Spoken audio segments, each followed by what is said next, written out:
Today is a pretty big day, pretty sad day, that not enough people seem to be really talking about, in my opinion.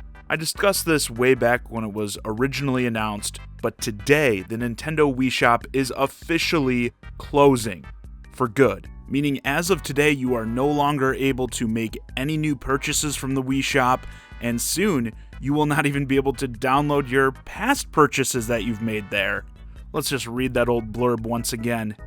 Dear Nintendo fans, on January 30th, 2019, we plan to close the Wii Shop Channel, which has been available on Wii systems since December 2006.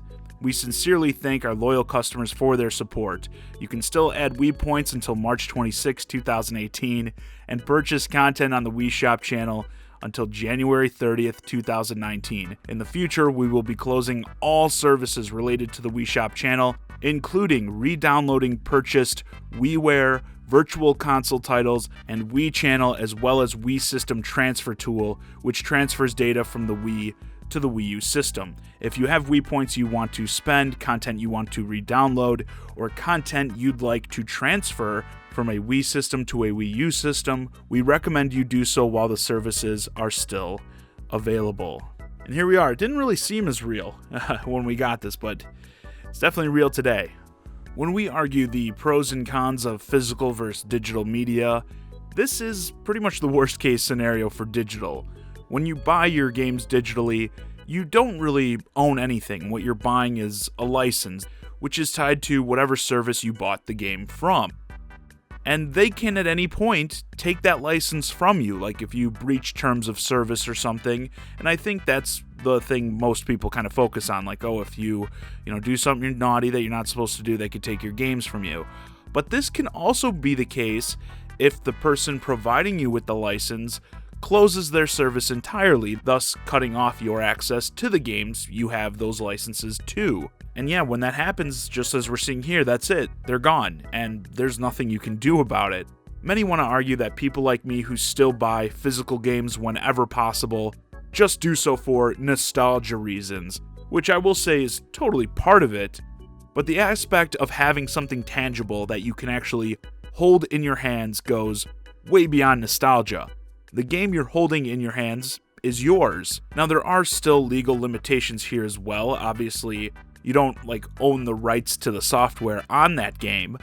In that way, it is still a license. You can't start selling clone versions on your own or anything. But that physical piece of media is yours. You can sell it, trade it in, loan it out to a friend, whatever.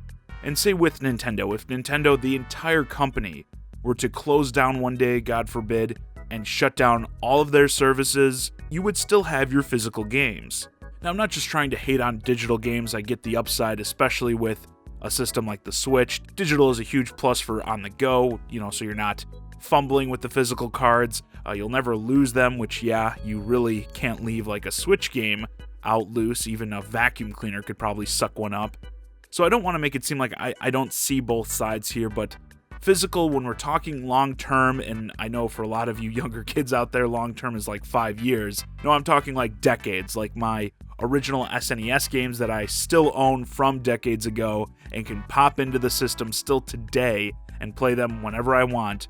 When we're talking that sort of long-term, I think physical is the way to go. And I mean, think about WiiWare games. Some of those titles weren't released on any other platform, and obviously they're all digital only. So we're talking, for some of these games, this is literally the only incarnation that exists for you to buy them, and it's going away.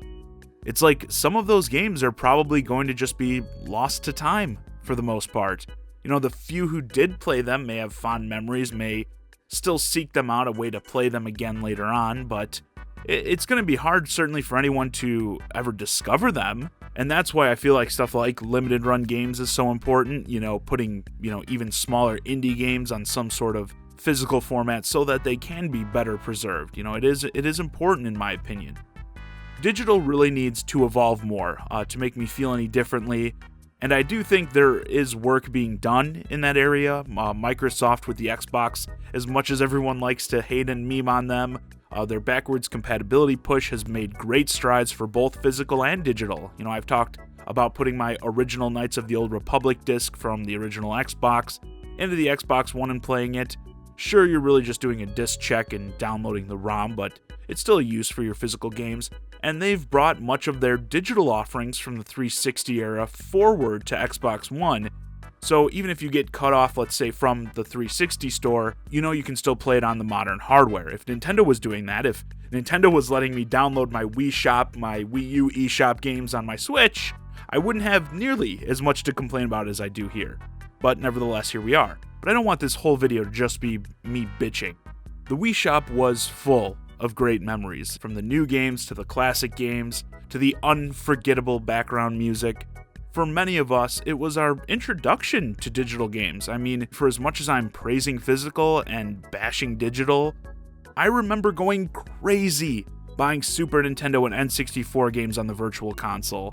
And it was so cool to be able to just, switch between them on the fly, everything just right there. And I'll definitely say I probably got at least my money's worth with how much time I spent playing those games on the Wii. In fact, I may have spent more time playing classics than I did playing new games on the Wii. Because at that time, when I got the Wii, I wasn't much into retro gaming. None of my really old consoles were even hooked up to my TV. And so, when I first got access to the Wii Shop Channel, it reintroduced me to a ton of titles that I hadn't played in a really long time, some of them not since they originally released. And I mean, the offering of games that were on that Virtual Console just puts everything today to shame. I mean, it's honestly, the closure of the Wii Shop is so much more sad when you compare the original Virtual Console to what we have today on the Switch. You want to talk about not knowing what you've got until it's gone. The Wii Virtual Console offered us the best selection of classic titles to date, and it's weird how Nintendo has just basically gone backwards when it comes to this. Since the Wii, their classic offerings have only gotten worse. How am I begging for Super Nintendo games on the Switch when the Wii Shop had them right out of the gate? Yeah, it doesn't make sense.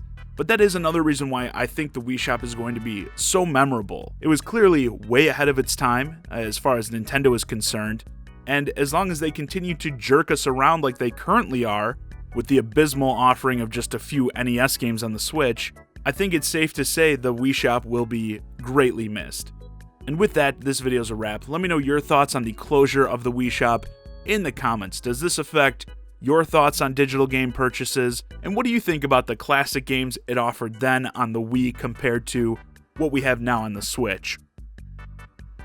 Hey guys, I hope you enjoyed this discussion of the death of the Wii Shop. If you're new to the channel, please consider subscribing. If you want to keep the conversation going, hit me up on Twitter @JohnnyZakari and join my Discord, ChiGuy and Friends. Link to both in the description below. And as always, thanks for watching.